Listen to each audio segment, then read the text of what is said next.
This is Scott Keys of Scott's Cheap Flights, and you're listening to Travel Fuels Life.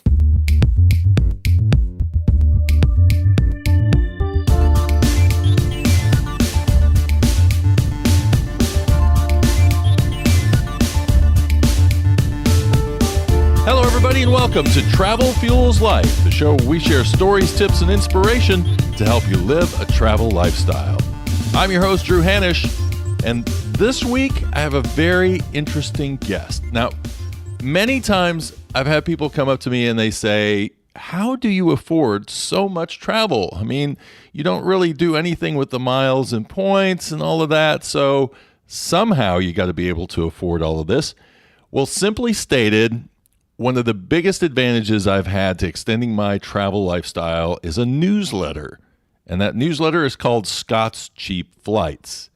And where most companies have to spend millions of dollars to grab my interest, it just took one $300 fare to Hawaii to turn me into an evangelist for Scott's Cheap Flights. Thus, from the beginning of this podcast, I've wanted to get Scott Keys, the founder, on the show so that he could talk about his journey of searching out great fares for himself, how he got the newsletter to take off so fast, and also find out some great ways to optimize how you use the service so that you can get the absolute best fares to those international destinations on your bucket list. So from my living room here in Greenville, South Carolina, it's time to pull up the computer, jump on the World Wide Web, and have a chat with Scott Keys, founder of Scott's Cheap Flights. Scott, thanks for joining us today. Hey, great to be here. I tell you what, I mention you guys constantly on the podcast because, I mean, for me, I can go through a whole history of the last year where I was on a trip in Denver. I saw an email come in. It's your newsletter. It says Hawaii. I can go for $400. So I booked that. While I'm in Hawaii, I see I can go to Cancun for $200, so I sign up for that. Oh man, I see there's something really magical about booking your next vacation while you're already on vacation. It is. So that's fantastic. And then I was so excited because I got to book out of Greenville, Spartanburg, which is my local airport, and it's hard to get flights out of here for under $600, $700, $800, $900 to go to Europe, and I got one for Amsterdam for $483 round trip. So amazing! Wow. Yeah. Congratulations on that. And I just got one with my sister where we're flying out of Charlotte, which is about an hour drive from here, and we're going to Barcelona for $270 round trips. And I still can't believe that. Unbelievable. Well, good on you for striking while the iron's hot, taking advantage when those great deals pop up. Yeah, absolutely. You kind of started this out as a hobby, so I understand, kind of hunting down fares yourself. What was the reasoning behind you hunting down the fares? Were you just an avid traveler, or were you doing it for work? What was that all about? It was the only way that I could travel. Like I did not, I'd just gotten out of college. I was working as a journalist at the time. And, if you know much about journalism, most folks don't go into it for the money. There are great reasons to be journalists. I love the work. I've the utmost respect, but it's not the most lucrative career path, especially for folks who are just entering the field out of college. And so at the same time, I was young, I wanted to travel, obviously, and still do. And so I figured, if I have very little money, but I still want to travel, how can I go about this? Is there anything that I can do? And so starting to kind of figure out those tips and tricks of how to pay as little as possible for airfare and make travel more accessible financially was a real goal of mine. So I spent years kind of immersing myself in this, practicing and testing and retesting different sorts of methods, watching fares. And then it all sort of culminated to a point in 2013 when I got still to this day, the best deal that I've ever gotten in my life, which is nonstop from New York City to Milan for $130 round trip. Wow. I could not believe it. My palms were sweaty. My heart was racing, a little shaky. Don't let it go away, right? Yeah, exactly. So I booked this fare, and then I was on edge for the next kind of a week or so to see if the airline would cancel it. And they didn't. They honored the fare, and it wasn't, some podunk airline. We had to worry about the flight falling out of the sky. Like, it was United Airlines. Like, it was a perfectly a fine flight. There wasn't, a ton of stops or anything. It was a nonstop flight. And so I got this incredible $130 flight to round trip flight to Milan. And when I got back from that, I guess word had spread to different coworkers and friends and whatnot. And so just person after person kept coming up to me and saying, "Hey, Scott, I heard about that amazing deal you got. Mm-hmm. Can you let me know next time you find a deal like that so I can get in on it?" And by the time the, sixth or seventh person had told me this, I realized, wow, I'm not going to be able to remember everybody I'm supposed to let know next time there's a deal like this. And B, there sure is a lot of interest in cheap flights. Like, it feels so obvious when you say it out loud like that. But at the same time, like people, it is something that people really kind of value. So what I did was I started just a simple little email list. And this was just, this wasn't something with grand ambition or anything like that. It was just like the simplest way so that I could let whoever wanted to know at all at the same time. In that moment, I started Scott's Cheap Flights. It was just a hobby for friends. It was completely free, just something I do for the love of the game. And then over the next kind of 18 months or so, just friends would tell friends, and the list ended up growing from just a couple dozen people I knew to about 5,000 people. Mm. And by that point, it started to realize, like, wow, there's a huge demand for this type of thing. I wonder if there's a business opportunity here. And so that's how it actually kind of ended up launching into an actual business. When did you get to the point where you said, okay, I need some help? I can't do this all by myself. Oh, man, about 3 or 4 months later, I was just drowning in work. This was a side hustle at best. At that time, I was still working in journalism as a freelancer. So kind of a freelance journalist by day, a cheap flight hunter by night. Mm-hmm. But it was growing large enough that between the time spent doing those things and between the time spent trying to actually find these flights, like then trying to do things like, spiffing up a website, building out the sort of internal business tools, trying to deal with individual people's accounts, trying to handle customer service, like all these things that once you start to have a significant customer base start to become really time intensive. It was only 3 or 4 months later that I realized, like, gosh, I can't do this on my own. Like I need to bring some people on. And so it was funny, like, it was a very serendipitous thing. Someone in my shoes who, instead of studying politics in school and going into journalism, someone who had maybe studied business and maybe got like an MBA or something would have had a better sense of how to go about finding a co-founder or how to go about like searching for someone to partner up with. But I didn't have that background. I didn't know any of these things. So the process of finding a partner to work on this was much more serendipitous. It actually involved right around the time I realized I needed help, I got invited to have an interview with this guy who was just kind of starting this travel blog. And so we chatted for, an hour or so, ended up really kind of hitting it off. I just got a good vibe from him and had a sense that he had a really strong skill set that would complement mine. Mm-hmm. And so after we got off that call, I ended up, it sounds so crazy in retrospect, but I ended up just shooting him an email and being like, hey, this is going to sound weird, but like, do you have any interest in working together?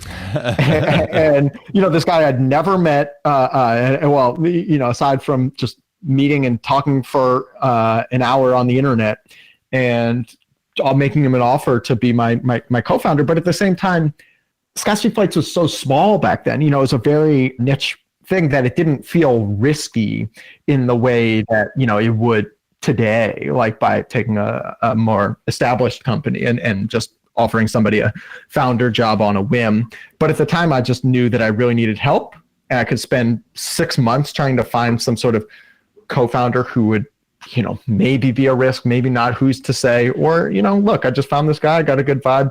Why not give it a try? Like, I'm not going to deny that it wasn't a little foolhardy, but lucky for me and lucky for Scott's Cheap Flights, it worked out, and the rest is history, as they say. I was going to say that sixth sense can work out for you sometimes. And I guess being that early in the process, had you already tried to monetize it at that point, or were you kind of reaching out for somebody who could help you do that? Yeah. So in August 2015 was when first like started monetizing it. So before that, for 18 months before that, it was just, a hobby that I was doing for friends. And then over that time, it grew to 5,000 people. I weighed a couple different models in my head. One would be just a commission model where anytime somebody booked a flight that we sent out, we would get a cut of that. Mm-hmm. I shied away from that because I really didn't like the incentive structure there, because I figured, look, people are looking to us for guidance about what are good flights and what are bad flights. And if we profit regardless of people picking a good flight or a bad flight, then there's always going to be a sort of incentive to be sending out as many deals as possible, and sending out ones that are, not necessarily great, but ones that are just mediocre, because, and so it strikes me that it like erodes a bit of trust when there is a, commission or a kickback involved. So decided against that model. Thought about just a pure advertising supported model, but it was so small back then that, the amount of revenue that could have been generated from ad revenue was pennies at most. 8 cents a month. Yay. Yeah, exactly. So this didn't strike me as like terribly worth pursuing at that size. So I experimented with a freemium model, similar to something like Spotify, where you have both, I had like 5,000 folks who were up to that point had been free members, and I wanted to see what, is there a certain number of them who would be willing to pay in order to get additional perks, much in the way that, folks can sign up for Spotify for free, but a certain percentage of them pay for premium, including myself, because of those perks. Right. And I initially, coming from the journalism world where experiencing the difficulty that so many outlets have had in trying to monetize and trying to take a product that folks had been used to getting for free, but now we're being asked to pay for it, and really, human psychology really rebels against that notion. I was very cognizant of that, and so wanted to set such a low price point right out the gate that it was less a question for folks of like, can I afford this? And more a question of like, are people willing to make that categorical shift from taking something that's for free and starting to pay for it, with additional perks, like an improved product, but would they be willing to vote with their wallets? And so I set it initially at $2 a month.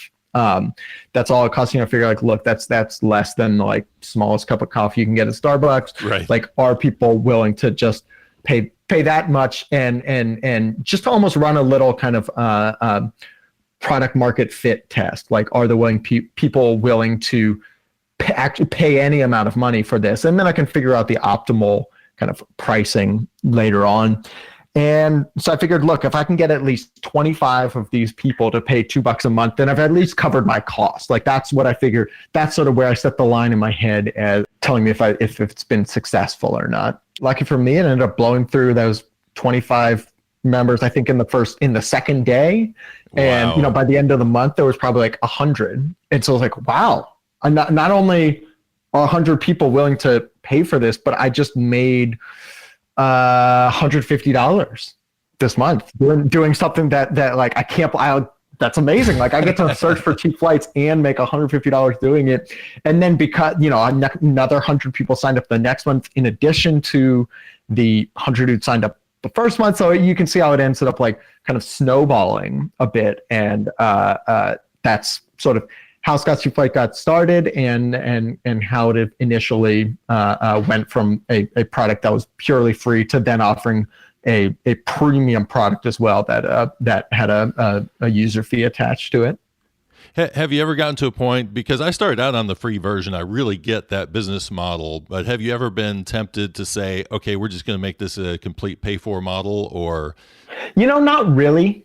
There are a couple things that make me worried about that. I mean, I'm reticent to kick people off if they are wanting to try something out. I come this, like, I don't like the idea of paying for something that I haven't tried and that hasn't proven to me that it really has value. And so I figure, look, when somebody signs up, like, it would be kind of weird if they're just like, hadn't heard of Scottsy Flights 1 minute and then are like willing to pay for it. But I think for most people, the way that they think about these things these days is they want to be able to try it out. They want to be able to see what it's like and see for themselves if it's worth it. And so rather than having to kick a ton of people off and say, like, either, pay us or GTFO, like, I'd rather be able to use it as an incentive structure and use it as an internal challenge for us, where it's like,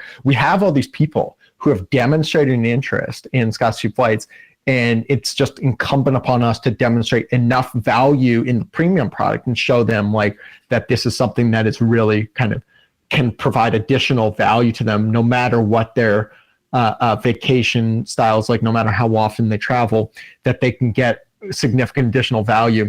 And it's just, the challenge then is ours to try to make sure that is communicated enough to hopefully incentivize them to upgrade. Now, look, do I think we are going to convince every single person on the free list to upgrade? No, I'm realistic. I think it's a lot lower of a barrier to jump when you've tested out a product and then say, okay, do I want more of this and better of this and stuff, when especially something like Scottsy Flights, that's a bit, the entire model is new. It hadn't really existed before us. And so a lot of folks, almost thinking of something like Uber or Lyft before it existed, like trying to ask, or Airbnb, trying to ask somebody to pay for it when they haven't even fully comprehended that this new model exists for doing something. I think there's benefit to giving people a bit of time to familiarize themselves and then see if they want to upgrade. Yeah, and for me, a $49 a year membership, I mean, that was a no-brainer when you consider I just got a $270 round-trip ticket that normally would have cost me about $800. The average savings that we've calculated for people who have booked a deal we've sent out is $550. And so if you book a flight just one time, a flight that we send out, it was just one time in the next 10 years, the membership will have paid for it, more than paid for itself. And if you're someone like you who's gotten multiple flights, man, basically paid for itself for fingers crossed, hopefully at least the rest of your life. So it's, that's the way we try to kind of frame it for folks as the value proposition. So I noticed that you mostly do your deals outside the country. Is there a reason behind why you kind of shy away from domestic flights, and what's the philosophy behind that? Yeah, so we focus mostly international. We do some domestic, but it tends to be those far-flung places. So places like Hawaii, Alaska, Puerto Rico, US Virgin Islands, Guam, place like that, and not so much the lower 48. And the reason why, we get asked this a lot, like, hey, what about domestic flights? It's just that they're not nearly as expensive to begin with. So the average savings that on the ticket we send out, to give you a sense of the types of deals that we like to find and send out to our members, is $550 on a round trip flight. Now, the average domestic flight, unless you're talking about something from like Miami to Alaska, like the average domestic flight's much closer to maybe $300 or like $250.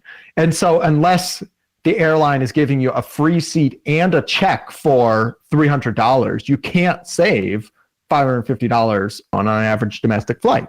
Right. So as a result, we figure, like, look, it's not that I wouldn't prefer to pay less for a domestic flight than pay more, but when there's a domestic flight that normally costs $250 and it drops to let's say $225, like, yeah, I'd rather save that 10% than not save that 10%, but I'm not like rushing home and getting sweaty palms and heart racing the way I am with that Milan deal that saved $700 something. And so when you have an international flight whose whose normal price is typically closer to, $1,000 or more, then you have a lot more room for prices to fall and be able to get a really good deal when they pop up. So that's why we tend to focus much more on international flights, because there's a lot more potential savings, and because the flight price is the biggest sort of hurdle for a lot of people that's preventing them from taking that trip.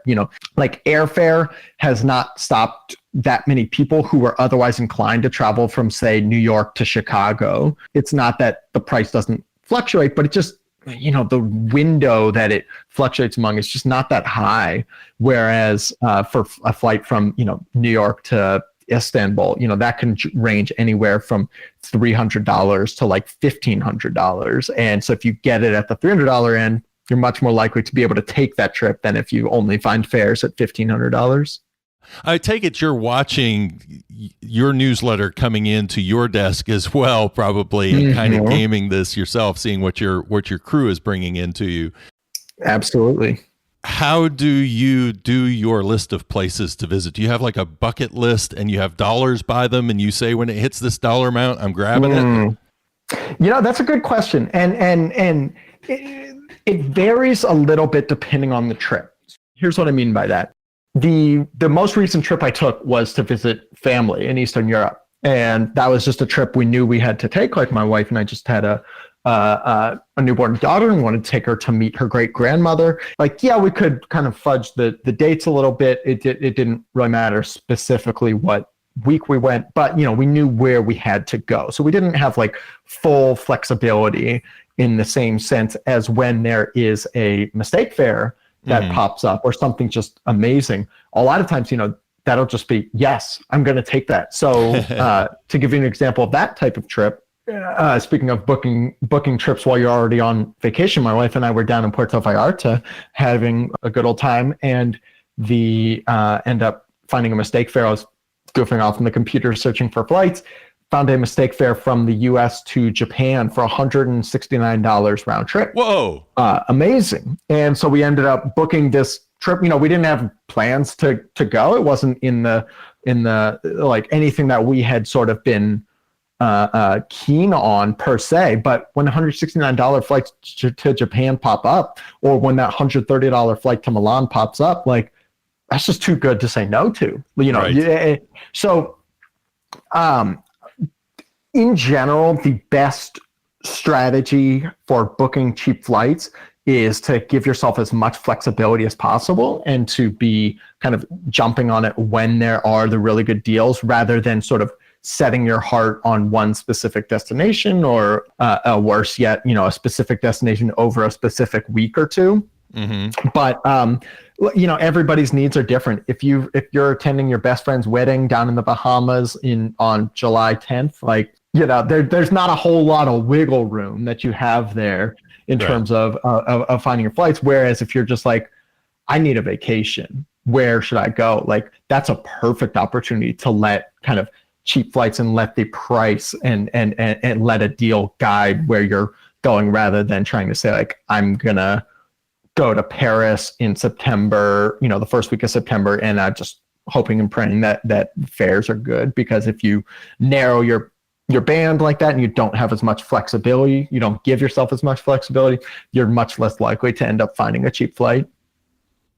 So how do you handle because we'll see a great price come up, and then you also have to keep in mind that the airlines like to tack on fees for this and fees for that. I mean, when you're planning out your trip and you're seeing a really great fare, what's the next step? Should you be checking baggage fees or scaling down your baggage? What kind of strategies do you use? All of the above. So it can be difficult to give super blanket advice because everybody's situation tends to be a bit different. What I mean by that is some people, at least before I had a kid, are like myself, who never check a bag. Like, I'll go to the ends of the earth to not check a bag.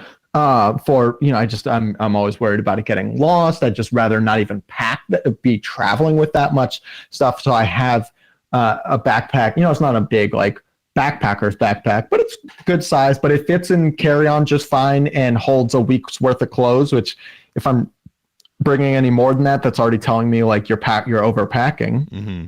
And so I'll basically never check a bag. So it doesn't really matter to me whether or not a fare includes checked bags or not. That said, my co-founder, Brian, he always checks a bag. No matter where, he'll come up to visit me in Portland for like 2 days. He'll check a bag. That's just how he travels. And so for him, you know, obviously the price, whether or not the fare includes a checked bag, is very important. Some people have elite status, which includes a checked bag, or some people have a airline branded credit card, which includes a checked bag. And so it doesn't matter to them whether the fare does or not, because it includes that. The best advice that I can give in general is absolutely to always be cognizant of what the fees are, because if you're not aware of them, then it's a lot easier to get hit by them. You see this especially in Europe. So on some of the budget airlines there, it's free to, you know, when you book your flight, you print out your ticket at home, and that's obviously free to do. But if you show up at the airport and you haven't printed your ticket, A, most of them do not have mobile pass, like a ticket you can have on your phone. But B, they actually charge you like as much as like $20 just to print out your ticket at the airport.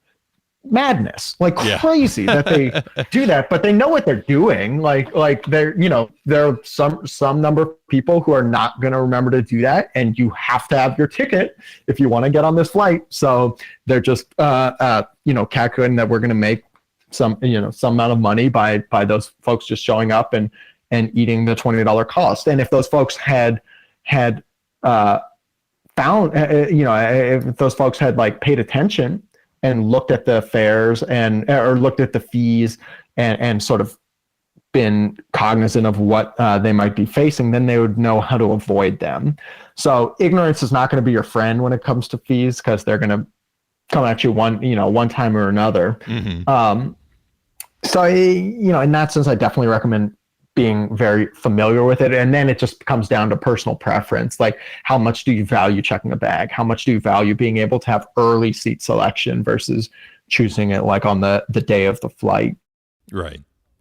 So let's talk a little bit about the kinds of fares that we're going to see come through on a newsletter. Are these normally going to be a certain amount of connections or nonstop? Do you have like a limit that you tell your guys, no, don't put any fares up there that are, you know, 2 stops or more? Or how do you do that? Yeah, let me sum it up for you. We use something called the grandma principle. We are only sending out deals that we would be comfortable with our grandparents taking. Okay. And so that means if it's you know, some people hear Scott's cheap flights and think, oh, you know, you can find a super cheap flight that involves 5 stops on the route to Europe, or like a 60-hour flight or something. And so we're not interested in those, because it doesn't pass. Yes, that they're cheap, but they don't pass the grandma principle. And so instead, you know, we are looking at ones that have, you know, nonstop is ideal, or at least, you know, some decent connections. If there is a longer connection, a flight that has like a 10-hour stop in a city is much different when it is noon to 10 p.m. Versus one that's midnight to 10 a.m. Because if it's noon to 10 p.m., great. You can get out of the airport, you can go visit sort of the stopover city on route, like get a, you know, nice meal, explore a little bit, and then go on to your final destination. You know, you don't have to, but there are a lot of people like myself who would be interested in that type of thing, like basically a free chance to explore another city.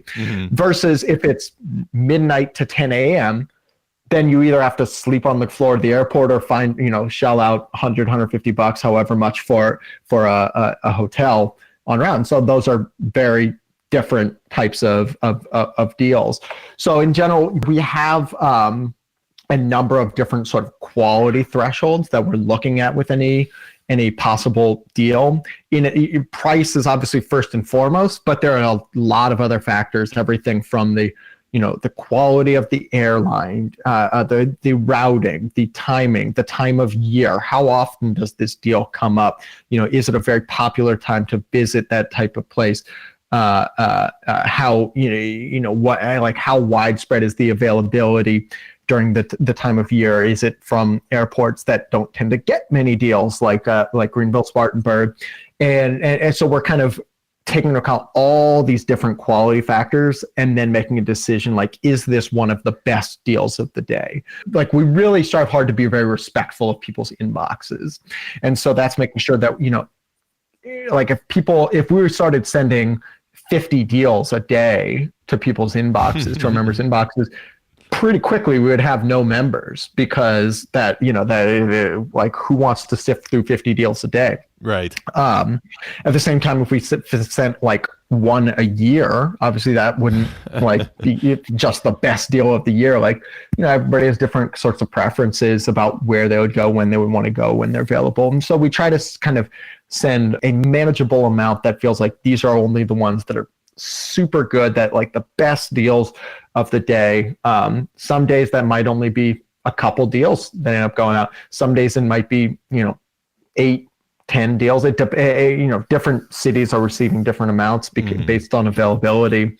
But we're definitely using like a number of different quality factors to sift through and make sure before we send it out to members.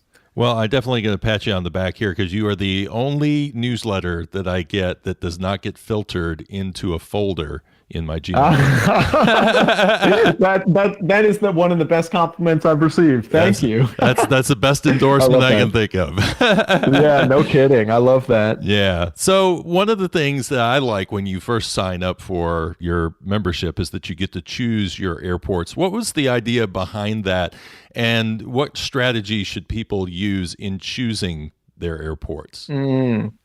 Yeah. So one of the things that we really kind of value and really strive for at SCF, at Skyseat Flights, is personalization.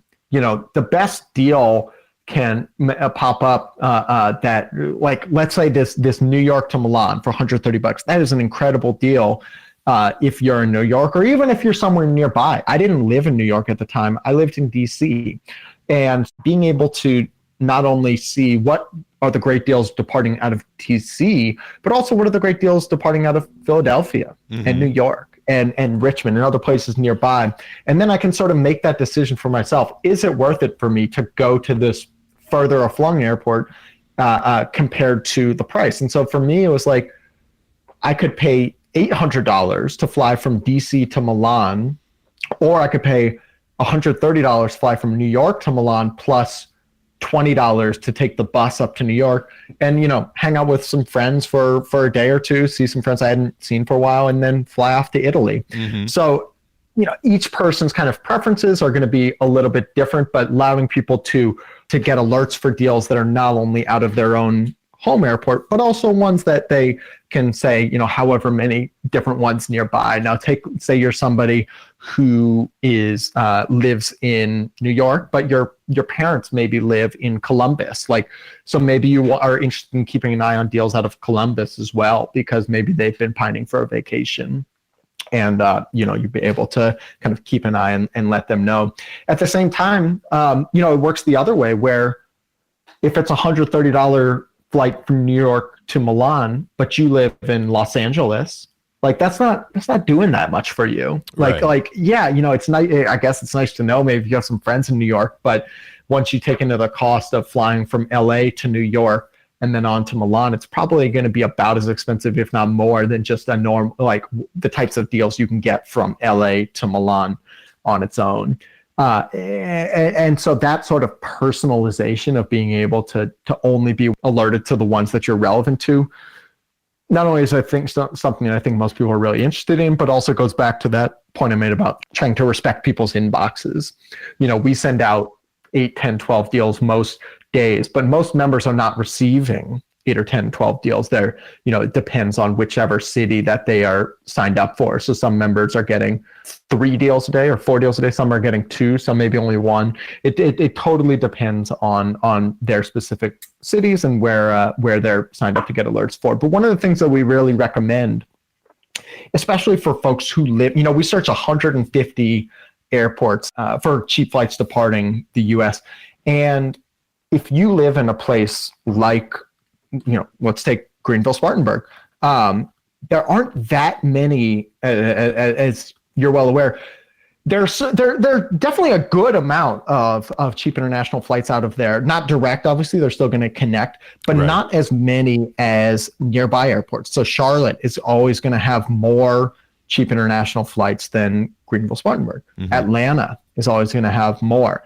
And so by what we recommend for folks who live in Greenville, who live in, let's say Florence or Columbia or wherever, ones that are kind of middle to smaller market airports, we tell them like it can be actually really useful for you to sign up for a nearby hub airport, nearby large airport, because they tend to get more deals and sometimes better deals. And so you can then kind of decide for yourself, is it worth the drive over to Charlotte to get that $270 flight to Barcelona? Right. And each person's kind of preferences are going to be a little bit different, but it's nice to know that this is possible. And then you can kind of decide for yourself if it's worth the drive or if you'd rather hold out for something better that's going to actually depart out of Greenville. Right. So you talked about mistake fares, and I don't know that I've seen too many labeled as mistake fares, but do the airlines have to honor those, or is there a possibility you might miss out on that deal?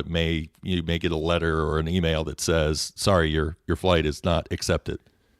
Good question. So the mistake fares, you're right there, the holy grail of cheap flights. That's that $130 flight, round trip flight to Milan that I got was. That the airline did not mean to sell it at that price. They probably meant to sell it for $1,300 and forgot a zero at the end.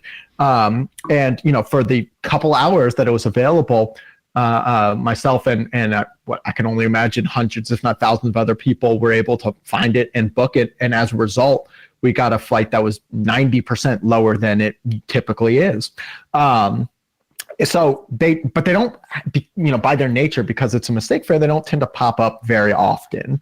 And so booking them as kind of quickly as possible, booking them as early as possible is really kind of the best practice for a mistake fare, because they're liable to disappear quickly. So when you book a mistake fare, the question is the airline going to honor this? It used to be the case that the Department of Transportation essentially required the airlines to honor mistake fares. That rule changed in 2015, and they no longer are required to honor them. But the interesting thing is that most of the time, for most airlines honor most mistake fares, and it's something like, I would guess, about 85%, give or take. Uh-huh. And it's kind of an interesting question, like, why is that? They when they sell a flight for let's take a mistake fare from last year. One of the best deals we found in 2018 was a business class flight from California over to Southeast Asia, to places like Bangkok, Bali, Vietnam, that normally sells for $5,000. We found it on sale for like $600. And by the time they fixed this a few hours later, we probably alone got hundreds, if not thousands of emails from our members who had booked this fare, including at least 10 or 12 different teammates of mine here at Scott's Cheap Flights. And so, there was obviously a lot of interest. Is Hong Kong Airlines the one who sold this mistake fare? Are they going to honor it? Are they going to let people do it?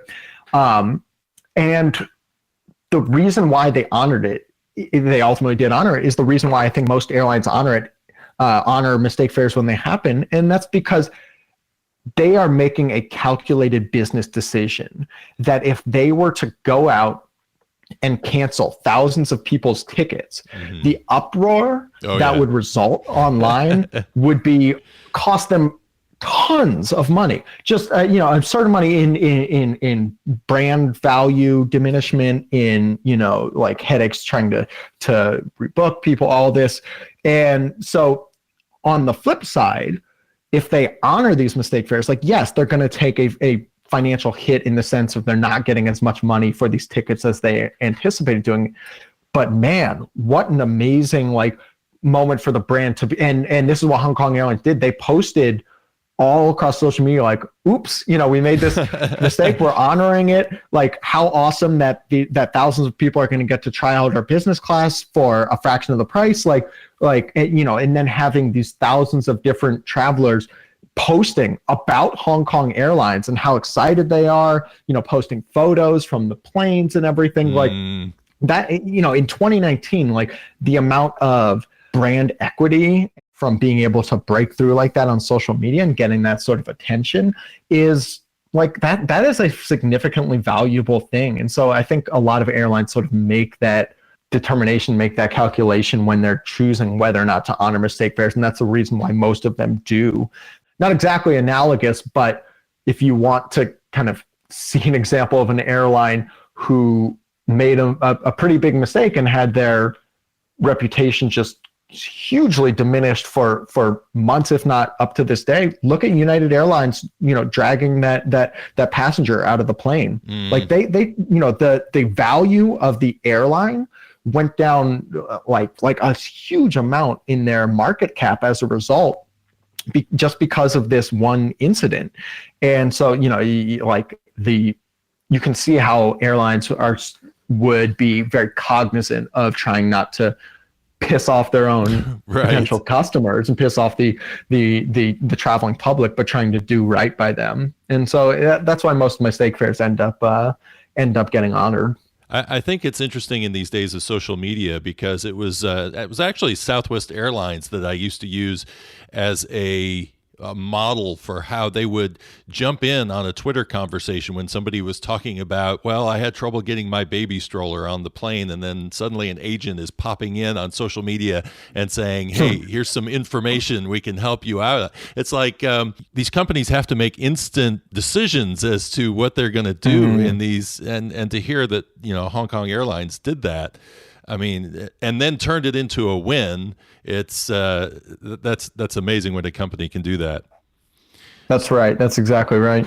So tell me about the name Scott's Cheap Flights, because I'm guessing that at some point somebody said, are you going to change the name, or will it always be Scott's Cheap Flights? It's very on the nose, isn't it? You kind of understand what it is right from the title. I'd like to say that it was some well thought out, planned, with market testing and really kind of a grandiose plan. In reality, it just felt like the most accurate description of what I was sending my friends, 4 years ago. 5 or 6 years ago now at this point, when I first started out, and it was just a hobby. So, hey, yeah, what do you sign up for? It's Scott's Cheap Flights. I think it might have been called Scott's Cheap Flights List initially. And it's a funny thing. By the time you even get to that point of starting to question, should this be the name? You've already built up enough brand equity and enough search engine equity and everything in your name that there would actually be a significant cost to changing the name. And so it's never even really been a consideration to change it. I like that people, even as the company has grown and even as our membership has grown and it's not just me now on the team, there's about 40 of us on the Scott's Cheap Flights team. I love that it still, by virtue of the name, gives that connection and that personalization and that really kind of imbues itself in a lot of what we do, that we're not just some algorithmic machine running in the background that doesn't take into account all these kind of human considerations about the quality of flights, and it's just looking for the absolute cheapest. But hey, if you have to connect in Antarctica, no big deal. That, or that, look, when people email in, we tend to, most brands, expect a response in 48 hours and you're happy if you get a response in 24 hours. And we get back to people within 4 to 5 hours typically, and sometimes within 4 to 5 minutes. And so that sort of personalization, that one-on-one connection, is really something that we strive for, rather than just being kind of corporate stiffs. And so I'd like to think that the Scott's Cheap Flights name plays a part in that, but I'd be lying if I said it was a well concocted plan from the jump. It was just sort of felt like the most accurate description, and it's just kind of stuck. I just find it funny because I'm kind of in the opposite situation. I just changed my avatar on my Facebook page to the Travel Fuels Life logo and replaced my face. And there's this feeling now like, gosh, this feels so impersonal. People are talking to a logo now. They're not talking to me anymore. How does that change people's impression? And I think you're hitting the nail on the head with keeping that human feel to it. It can really be a trade-off one way or another. I think there are probably some segment of people who come to Scotch Cheap Flights having never heard of it and feels like, can I even trust this, company that's just one guy and he claims to have found some cheap flights? Like, it seems so unofficial and so so amateur. And that's about as far from the truth as can be. But I can understand how somebody might get that. It might be inclined to take away that impression just based on the name. So we do our best to try to make sure that conclusion is not drawn by folks. But it's an ever-present challenge that we face. So where does Scott like to fly to? What's your favorite destination? So I've got about two. I will premise it with saying it is essentially like choosing between your children, trying to come up with just one favorite place. So if you'll indulge me, I'll at least pick two. Japan and Mexico are my two kind of favorite places that I keep finding myself traveling back to, keep wanting to visit, explore new parts of, for some similar reasons that both just have out of this world good food, like incredibly delicious, and even though you wouldn't necessarily think of Japan as cheap, like there's a lot of inexpensive food that you can get there, much in the same way as like New York, where it kind of runs the gamut, where there's tons of really kind of fine dining and tons of really like affordable but super delicious eating as well. And the absolute same is true in Mexico. Both countries have just incredible natural beauty, incredible just range to the country themselves, just really warm and inviting people. But then Japan is obviously very far away. It's a whole big kind of endeavor to get to. Mexico, gosh, you can get to so quickly and so easily, and just be in something that is completely unlike most parts of the U.S. And I love being able to hop on a plane and even in like the same part of the day, find myself in a whole different culture and being able to explore that way. So Japan and Mexico, those are the two that I always find myself coming back to. Well, Tokyo is next on my list of places that I want to go to, and I'll probably end up using some credit card miles to get me there. But I was reading that they now have a van service where you can rent a van and you won't need a hotel. You can just park your van down by the river. And so there's because almost like a camper van, or how does it work? Yeah, so it's just a van that has a big open space in the middle of it, and you can lay your blanket down in there, and they'll give you places that you can park around the country, and so you can just kind of reduce your hotel costs that way too. So there's the country most well known for those pod hotels where you just show up and essentially have a bed in a sleeping pod. I've never done it myself, but I've always been kind of curious. And I guess that ship has probably passed now that I've got a young one. Right. But I know a number of folks who have had good things to say, at least for having done the experience. Well, Scott, I really appreciate you taking time out of your busy schedule this week and sharing that knowledge that you got and helping us get a foothold into what Scott's Cheap Flights really is. Give the folks some different ways that we can interact with your service. Yeah, absolutely. So, first and foremost, absolutely. If you're somebody who's interested in cheap flights, if you know somebody who's interested in cheap flights, we would be honored to send you, all the best fares that we can find. Just go to scottscheapflights.com. No apostrophes, no dashes or anything. You can sign up there and give it a try. For folks who are really kind of looking, especially to constantly be talking cheap flights, to goof off at work, wondering about where's the best place to eat in Barcelona or the best place to stay in Tokyo. We have a Facebook travel community that with over 90,000 members all day, every day, people are talking and giving one another recommendations. It's frankly gotten so good, and especially with the search function on the side, that whenever I'm taking a trip somewhere, I'm always searching in the travel community to see what people have talked about, recommended before, and using those recommendations to find some really good like restaurants or really good kind of hidden gems in some of these cities. So that's the other place that I'll definitely kind of recommend folks, in addition to whatever your social media outlet is of choice. Nice. Well, I'm glad I found that too. I actually just found that the other day, and it feels great to be out there with other people giving real world feedback and, being able to talk about your trip and that sort of stuff. So I think it's a fantastic resource. So thanks for putting that out. Sure. Thank you for being a part of it. Well, thank you for being a part of the show this week. And I hope everybody heads out to scotcheapflights.com, signs up for the newsletter, and I'll be sure to post all the links to all of your resources out on our social media at travelfuelslife.com, including that Facebook group. So, Scott, I really appreciate you sharing your journey with us this week. Thank you for having me, Drew. This was really great. I appreciate it. Well, I hope you got some great information today to help supercharge your travels. And head out to the show notes page of travelfuelslife.com/podcasts. Look for episode number 29. And you can get the links to Scott's travel community.